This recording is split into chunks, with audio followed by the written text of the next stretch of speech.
শান্ত চুপ করে রইল। 25 তারিখ কন্ট্রাক্ট শেষ হবে আপনি কিভাবে জানলেন? তানহা বলে, আমাদের মাঝখানে অনেক মানুষ আছে যারা আপনার সম্পর্কে জানে, কিন্তু ভয় কেউ মুখ খুলে না। এখন শোনেন, আপনার মায়ের অপারেশনের জন্য টাকা লাগবে, সেটা কোথা থেকে আসবে? আমি শকড হয়ে গেলাম। আপনি আমার মায়ের কথা জানলেন কেমনে? তানহা এসে বলল, সেটা আপনি না জানলেও চলবে।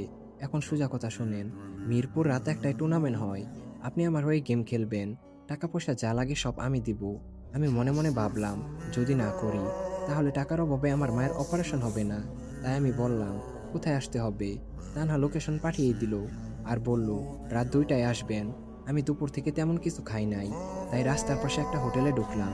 20 টাকার ডাল আর 10 টাকার ভাত নিলাম। হঠাৎ মনে পড়ল, একটা সময় আমার কাছে টাকার কোনো অভাব ছিল না, কিন্তু এখন ডাল দিয়ে ভাত খেতে হচ্ছে। তো খাওয়া শেষ করে রওনা দিলাম। রাত তখন একটা 20-এর কাছাকাছি। দোকানপাট সব বন্ধ। প্রায় 15 মিনিট হাঁটার পর সেই জায়গায়